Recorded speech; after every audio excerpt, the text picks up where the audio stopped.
446 میں آ کر شیعوں کی حکومت کو ختم کیا تغرل بیگ سلجوکی نے۔ سلجوک مسلمان ہوئے تھے محمود غزنوی کے دور میں، سلجوک ان کے بڑے کا نام تھا۔ تو ایک دفعہ محمود غزنوی نے سلجوک سے پوچھا اگر مجھے تیری مدد کی ضرورت ہو تو کتنے آدمی پیش کر سکتے ہو؟ تو اس نے ایک تیر دیا، کہا یہ ایک تیر ہے میرا،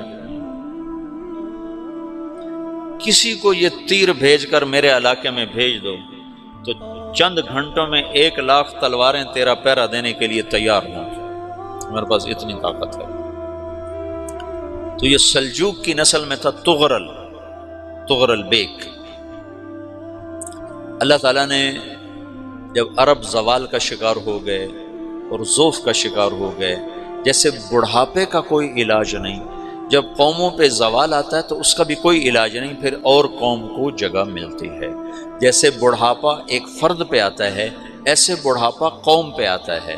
قوم کا بڑھاپا جوانی میں نہیں لوٹ سکتا، جیسے فرد کا بڑھاپا جوانی کی طرف نہیں لوٹ سکتا، قوم کا بڑھاپا جوانی کی طرف نہیں لوٹ سکتا، کوئی علاج نہیں، نئی نسل کا آنا ہی علاج ہے۔ تو عرب دھل چکے تھے، 600 سال بہت ہوتے ہیں حکومت کو، اپنی صفات گم کر چکے تھے، اب نئے خون کی ضرورت تھی۔ تغرل بیگ پہلا شخص تھا جس نے آ کر اہل السنت والجماعت کو استحکام بخشا، شیعوں کی حکومت کو ختم کیا، بغداد سے، شام سے، ان سارے علاقوں سے۔ صلاح الدین ایوبی نے اسماعیلی شیعہ کی حکومت کو ختم کیا، مصر۔ العاضد ان کا آخری خلیفہ تھا صلاح الدین ایوبی، نور الدین زنگی رحمۃ اللہ علیہ کا پروردہ تھا، اس کا دوست تھا، اس کے دوست بھی تھا، بچہ بھی تھا اس کے سامنے، زیادہ لکھنے پڑھنے کا شوق تھا۔ پھر اللہ تعالیٰ نے اس سے کام لیا اور اس کو مصر کا گورنر بنا کے بھیجا، مصر کی مدد کے لیے بھیجا، تو وہاں اس نے صلاح الدین ایوبی نے وہاں ختم کیا، تغرل بیگ نے یہاں ختم کیا۔ تو پھر سلجوک جو تھے نا یہ اقتدار میں آئے، ادھر ختم ہو گئی سلطنت بنو عباس کی، مصر ایک چھوٹی سی ترکوں کی سلطنت، تو اللہ تعالیٰ پھر مرکزیت کے لیے ایک نظام چلایا۔ 2 لشکر آپس میں لڑ رہے ہیں ایک میدان میں، ایک جنگلی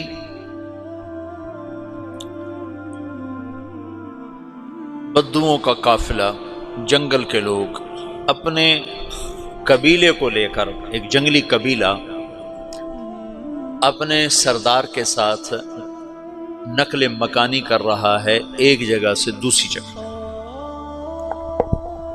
اللہ کا نظام کہ یہ لوگ چلتے چلتے چلتے اس وادی میں پہنچ گئے جہاں جنگ ہو رہی ہے، 2 لشکر آپس میں لڑ رہے ہیں۔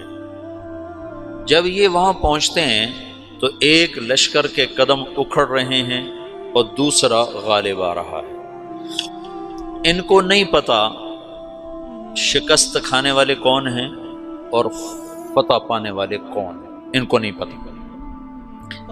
اس جنگلی قبیلے کے سردار کا نام بھی تغرل ہے، تغرل۔ تو یہ سردار کہتا ہے جو شکست کھا رہے ہیں ان کی مدد کرو، کچھ پتہ نہیں کون ہے، کہتا جو شکست کھا رہے ہیں ان کی مدد کرو۔ تو 400 وحشی جنگلیوں نے فاتح لشکر کے پیچھے حملہ کر دیا۔ وہ تو ایک کافی ہوتا تو 400 دوڑ جب تلواریں پڑیں تو چند لمحوں میں نقشہ بدل گیا، بھاگنے والے جم گئے اور جمنے والے بھاگ پڑے۔ جب جنگ ختم ہوئی تو شکست خوردہ لشکر کے بادشاہ نے ان کو بلایا، اسے پوچھتا ہے مجھے جانتے ہو میں کون ہوں؟ کہا نہیں۔ کہا تو تم نے میری مدد کیوں کی؟ کہا انسانی ہمدردی کی وجہ سے، تمہیں شکست ہو رہی تھی اس لیے تمہاری مدد کی۔ پھر اس نے اپنا تعارف کرایا، میں ہوں سلیمان سلجوکی، ترکی کا بادشاہ۔ مسلمانوں کا لشکر تھا اور تاتاریوں سے شکست کھا رہا تھا، تاتاری فتح پا رہے تھے، مسلمان شکست کھا رہے تھے۔ تو وہ اللہ کی غیبی مدد بن کر آئے، تو وہ اس سے کہتا ہے میرے ساتھ رہنا پسند کرو گے؟ تم نے میرے اوپر احسان کیا ہے، میں اس کا بدلہ دینا چاہتا ہوں، میرے ساتھ رہنا پسند کرو گے؟ کہنے کا کر لوں گا۔ تو اس نے اس کو لے کر ترکی آیا، اور استنبول اس وقت روم کی حکومت میں تھا، اسے فتح کیا اس تغرل کے آگے چوتھے پانچویں پڑپوتے محمد فاتح نے۔ تو یہ استنبول ہے، یہ ترکی ہے، بیچ میں ایک چھوٹا سمندر ہے، یہاں ایک جاگیر ہے۔ تو سلطان سلیمان کہتا ہے یہ جاگیر تجھے وقف ہے، ادھر سے رومی مجھے تنگ کرتے ہیں حملے کر کر کے، تو میرا دفاع کرتے رہنا، یہ جاگیر تیری۔ اس جاگیر پہ اس نے اپنے قافلے کو آباد کر دیا، اپنے قبیلے کو، اور ایک چھوٹی سی حکومت بنا لی، جو ایک صوبہ سمجھو سلمان سلجوقی کا، وہ ایک چھوٹا سا صوبہ ہے۔ وہاں جب یہ رہ پڑا تو پھر یہ ایک شیخ کے بیعت ہوتا ہے، وہاں شیخ طریقت ہے، ان کے یہ بیعت ہونے جاتا ہے، وہ اس کو رات اپنے پاس ٹھہراتا ہے، تو ایک کمرے میں ان کا خادم ٹھہراتا ہے۔ یہ جب کمرے میں جاتا ہے تو سامنے دیوار میں طاقچے پر قرآن پڑا ہوا ہے، تو یہ تغرل بیگ کہتا ہے یہ کیا ہے، یہ کیا ہے؟ تو وہ خادم کہتا ہے یہ کتاب اللہ ہے، قرآن ہے۔ اچھا، وہ اس کو وہاں چھوڑ کے باہر چلا جاتا ہے۔ وہ دیہاتی آدمی، جنگل کا رہنے والا، پہلی دفعہ زندگی میں قرآن دیکھا، وہ کہتا ہے یہ قرآن ہے، اللہ کی کتاب ہے، میں اللہ کی کتاب کے سامنے سو جاؤں، کتنی بے ادبی ہے۔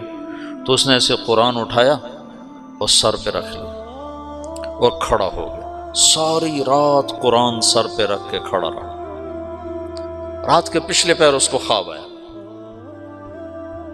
کھڑے کھڑے اس نے دیکھا کہ اس کی پشت سے ایک چاند نکلا اور شیخ کی بیٹی کے سینے میں جا کے اتر گیا، پھر اس لڑکی کے سینے سے ایک درخت نکلا جو پھیلتے پھیلتے پھیلتے 3 بر اعظم پہ چھا گیا، افریقہ پر، یورپ پر، ایشیا پر۔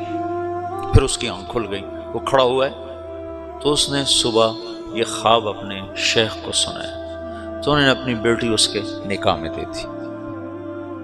اس بیٹی سے ایک بچہ پیدا ہوا، تغرل بیگ نے اس کا نام رکھا عثمان، عثمانی ترک نام سنا ہوا، جو میں نے کل بتایا تھا کہ 1924 میں وہ خلافت ختم ہوئی، تو ایک بیٹا پیدا ہوا عثمان۔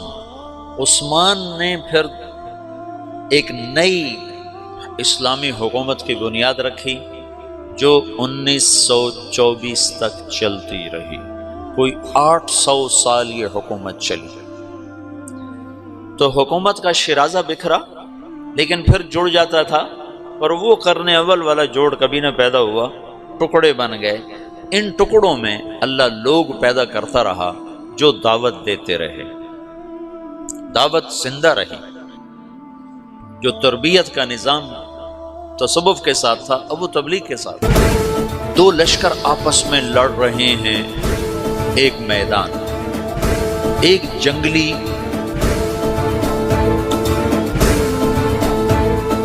بدوؤں کا قافلہ، جنگل کے لوگ اپنے قبیلے کو لے کر، ایک جنگلی قبیلہ اپنے سردار کے ساتھ نقل مکانی کر رہا ہے ایک جگہ سے دوسری جگہ۔ اللہ کا نظام کہ یہ لوگ چلتے چلتے چلتے اس وادی میں پہنچ گئے جہاں جنگ ہو رہی ہے، 2 لشکر آپس میں لڑ رہے ہیں۔ جب یہ وہاں پہنچتے ہیں تو ایک لشکر کے قدم اکھڑ رہے ہیں اور دوسرا غالب آ رہا ہے۔ ان کو نہیں پتا شکست کھانے والے کون ہیں اور فتح پانے والے کون ہیں، ان کو نہیں پتا۔ اس جنگلی قبیلے کے سردار کا نام بھی تغرل ہے، تغرل۔ تو یہ سردار کہتا ہے جو شکست کھا رہے ہیں ان کی مدد کرو، کچھ پتہ نہیں کون ہے، کہتا جو شکست کھا رہے ہیں ان کی مدد کرو۔ تو 400 وحشی جنگلیوں نے فاتح لشکر کے پیچھے حملہ کر دیا۔ تو ایک کافی ہوتا تو 400 دوڑ جب تلواریں پڑیں تو چند لمحوں میں نقشہ بدل گیا، بھاگنے والے جم گئے اور جمنے والے بھاگ پڑے۔ جب جنگ ختم ہوئی تو شکست خوردہ لشکر کے بادشاہ نے ان کو بلایا، اسے پوچھتا ہے مجھے جانتے ہو میں کون ہوں؟ کہا نہیں۔ کہا تو تم نے میری مدد کیوں کی؟ کہا انسانی ہمدردی کی وجہ سے، تمہیں شکست ہو رہی تھی اس لیے تمہاری مدد کی۔ اور اس نے اپنا تعارف کرایا، میں ہوں سلیمان سلجوقی ترکی کا بادشاہ۔ مسلمانوں کا لشکر تھا اور تاتاریوں سے شکست کھا رہا تھا، تاتاری فتح پا رہے تھے، مسلمان شکست کھا رہے تھے۔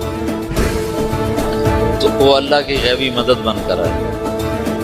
تو وہ اس سے کہتا ہے میرے ساتھ رہنا پسند کرو، تم نے میرے اوپر احسان کیا ہے، میں اس کا بدلہ دینا چاہتا ہوں، میرے ساتھ رہنا پسند کرو؟ کہنے کا کر لوں گا۔ تو اس نے اس کو لے کر ترکی آیا، اور استنبول اس وقت روم کی حکومت میں تھا، اسے فتح کیا اس تغرل کے آگے چوتھے پانچویں پڑپوتے محمد فاتح نے۔ تو یہ استنبول ہے، یہ ترکی ہے، بیچ میں ایک چھوٹا سمندر ہے، یہاں ایک جاگیر ہے۔ تو سلطان سلیمان کہتا ہے یہ جاگیر تجھے وقف ہے، ادھر سے رومی مجھے تنگ کرتے ہیں حملے کر کر کے، تو میرا دفاع کرتے رہنا، یہ جاگیر تیری۔ تو اس جاگیر پہ اس نے اپنے قافلے کو آباد کر دیا، اپنے قبیلے کو، اور ایک چھوٹی سی حکومت بنا لی، جو ایک صوبہ سمجھو سلمان سلجوقی کا، وہ ایک چھوٹا سا صوبہ ہے۔ وہاں جب یہ رہ پڑا تو پھر یہ ایک شیخ کے بیعت ہوتا ہے، وہاں شیخ طریقت ہے، ان کے یہ بیعت ہونے جاتے ہیں، وہ اس کو رات اپنے پاس ٹھہراتے ہیں۔ تو ایک کمرے میں ان کو ان کا خادم ٹھہراتا ہے۔ یہ جب کمرے میں جاتا ہے تو سامنے دیوار میں طاقچے پر قرآن پڑا ہوا ہے۔ تو یہ تغرل بے کہتا ہے یہ کیا ہے، یہ کیا ہے؟ تو وہ خادم کہتا ہے یہ کتاب اللہ ہے، قرآن ہے۔ وہ اس کو وہاں چھوڑ کے باہر چلا جاتا ہے۔ وہ دیہاتی آدمی، جنگل کا رہنے والا، پہلی دفعہ زندگی میں قرآن دیکھا، وہ کہتا ہے یہ قرآن ہے، اللہ کی کتاب ہے، میں اللہ کی کتاب کے سامنے سو جاؤں، کتنی بے ادبی ہے۔ تو اس نے اسے قرآن اٹھایا اور سر پہ رکھ لیا اور کھڑا ہو، ساری رات قرآن سر پہ رکھ کے کھڑا رہا۔ رات کے پچھلے پہر اس کو خواب آیا، کھڑے کھڑے اس نے دیکھا کہ اس کی پشت سے ایک چاند نکلا اور شیخ کی بیٹی کے سینے میں جا کر اتر گیا۔ پھر اس لڑکی کے سینے سے ایک درخت نکلا جو پھیلتے پھیلتے پھیلتے 3 بر اعظم پہ چھا گیا، افریقہ پر، یورپ پر، ایشیا۔ پھر اس کی آنکھ کھل گئی، وہ کھڑا ہوا ہے۔ تو اس نے صبح یہ خواب اپنے شیخ کو سنایا، تو انہوں نے اپنی بیٹی اس کے نکاح میں دی تھی۔ اس بیٹی سے ایک بچہ پیدا ہوا، تغرل بیگ نے اس کا نام رکھا عثمان، عثمانی ترک نام سنو، جو میں نے کل بتایا تھا کہ 1924 میں وہ خلافت ختم ہوئی۔